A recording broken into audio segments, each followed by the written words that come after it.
couple weeks back, my friend and fellow YouTuber Adam Krutinger found our way to a sushi dinner at Graham Stephan's house. Now, for those of you who follow YouTube, personal finance, business finance, Graham has multiple channels, but he also lives in Las Vegas. And hosting this dinner at his house, Adam and I found ourselves in the Las Vegas airport. So I decided to take some footage, not only of the American Express Centurion Lounge that was there, but we also started at a Priority Pass Vegas lounge, basically just killing time in both airport lounges. So if you find yourself in Vegas, maybe if you're interested in maybe booking a flight and you're not sure if you should go through Vegas, this video is for you. So stick around. You're not going to want to miss this. I'm Rich Smith, and one of the money lessons they never teach you in school is how there are these secret, essentially VIP airport lounges that you can get free access to simply by having the right credit card in your wallet. Many of us book trips using points, miles, cash, credit card, however you want to. It doesn't matter, but getting into these lounges is usually complimentary, so long, like I said before, as you have the right card in your hand. Now, in the case of Las Vegas, they actually have two different lounges. This card, the American Express Business Platinum and the Platinum version, will get you into the Centurion Lounge, and there are ways to bring a guest that I'll get into later. And this card right here, the Chase Sapphire Reserve, can also get you in, but it will get you into the Priority Pass, also known as the Club Lounge. So I'm going to dive into all the details, but real quick, drop a like for this video. Now, Las Vegas is a big airport, so here's what it looks like just outside the club. This is the Priority Pass Lounge.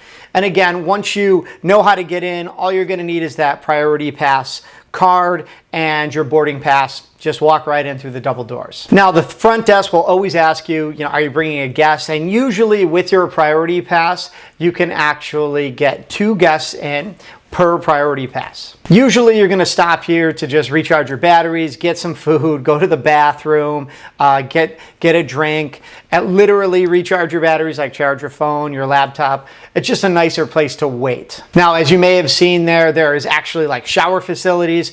They recently upgraded the club here in Las Vegas. So let's take a look. There is a little lounge area. This seems to be like the quiet area where people are sleeping, taking naps. As you walk into where the food and the drink are going to be, here's that like kind of 360 view. Tons of places to sit. Tons of places just to kind of like stare out the window. I love it when the lounges have that runway view. Some even have like an outside place, not this one. Let's check out like the food and the drink. This main area here is a small buffet. As you can see, there's going to be like some soft drinks, some cereals, some bagels. Let's take a look. We got fruits, bananas, apples. There's usually something very small to eat.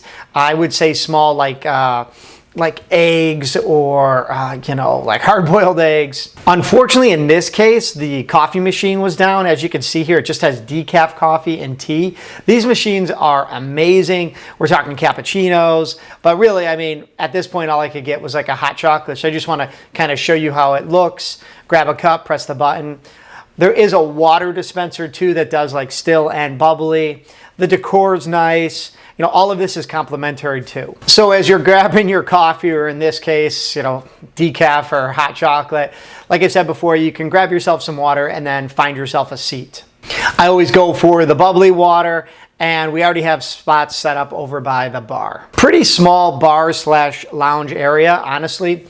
There's Adam here. As you can see, basically just a few seats at the bar and a place to sit down. And if you are interested in adult beverages, there's usually a time of day when they start serving that.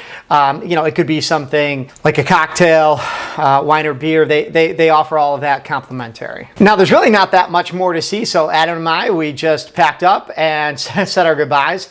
And we're going to head on over to the Centurion Lounge to sort of compare. So in the Las Vegas airport, in the D terminal, you're going to get to this sort of like intersection here. And I wanted to show it to you because to get to that club, like when you come up the escalator, you actually have to go to the right. And I thought for some reason you just had all the lounges to the left. But nope, that's not the case. The Centurion Lounge is to the left. So after you come up the escalators, you go to the left to get to the Centurion Lounge, or if you're going to the Priority Pass, you go to the right. It's actually a very quick walk. So if you have a layover in Vegas, so long as there isn't a long line, you should be able to get into either of these lounges. Unfortunately, overcrowding is a problem.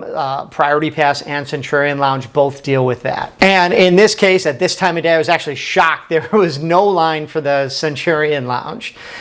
Usually you're going to see about 5, 10, maybe more people just standing there, and they really make sure that there's enough seats.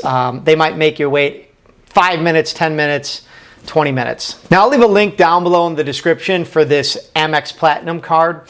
You can bring guests in, but if you don't spend a certain amount of money every year at the time of this recording, then you're actually gonna have to pay for your guests to get into this lounge, even if you have the card. It's a much more expansive view though, take a look right now, than the one compared to the Priority Pass. As you can see here, like you've got like a little nook here that they have a little service bar for when it starts to get busy. They've recently expanded this, and I've heard they're also looking to expand even further.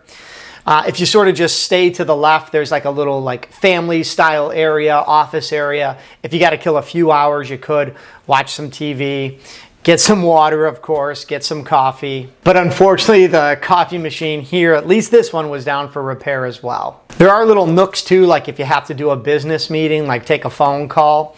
And I know I'm kind of showing you the whole thing before we get to the food, but I want to stress how much larger the Centurion Lounge is than the Priority Pass one. One of the things I like to do is scope out where the bathrooms are, where the bar is. There's multiple bathrooms. I will say the bar could get a little crowded every time that I've been there. But funny enough, one of the easiest things to do is just to set up shop right at the bar, especially if you're having trouble finding like an open table or like a seat for you and your guest or two.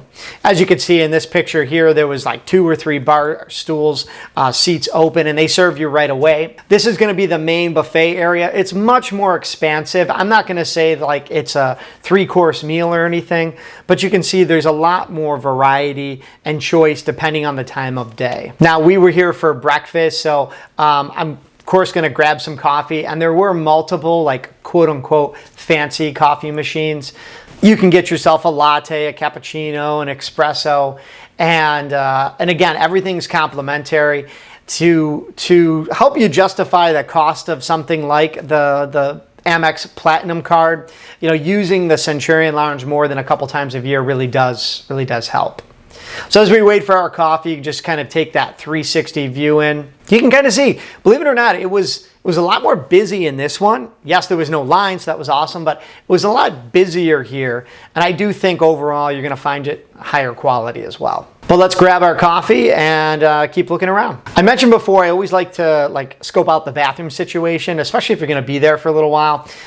These bathrooms are definitely nicer than your typical airport bathroom, but I will say sometimes they're going to find them to be a little bit smaller. Because of that, you may end up having to wait longer. One of the things Adam mentioned to me is like, hey, make sure you put this in your review, is as we were on our way out and he just had to head to the bathroom real quick, he found himself waiting just because there was only like a couple nicer but private stalls. And if you appreciate like a little decor, things like artwork, and of course that view of the runway, it's pretty nice. I love it when they put the lounges there. And overall, I've been to this lounge more than once, and I would definitely go back. Oh, and for fun, I did want to point out there is like a special reserved area for anybody with like a black card.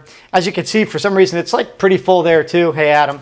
Oh, and on our way out, like I said before, you can see there's a little bit of line at the desk, and there is a healthy enough line where if you really don't feel like waiting and you have access to both lounges, you could head on over to the club lounge and not wait in this line. All right, so big picture key takeaways. If you find yourself in Las Vegas, if you're looking to book a longer, maybe coast to coast, cross country flight, and you need to pick, it's like, do I stop in Detroit, Dallas, Vegas, and you have like some options.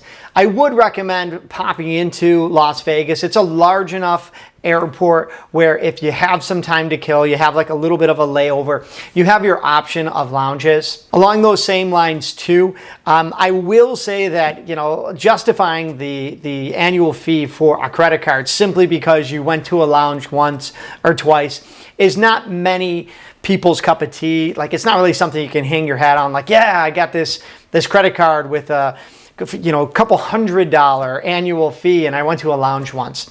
But that being said, if you find yourself traveling a couple times a year, especially if you have kids or you realize like these layovers are killing me, then I'm going to leave that link down below in the description. Feel free to check out some of the best travel credit cards that give you perks like booking with points and miles, like airport lounge access. Again, the two that I mentioned were the American Express Platinum card and the Chase Sapphire Reserve. And let me know what you think down below in the comments. If I had to rate one, of course, I don't know if I already showed my hand here, I would say that the Amex Centurion Lounge is head and shoulders better, especially because it seems like they honestly care more in terms of, having those requirements about bringing guests, having that line so it's not overcrowded.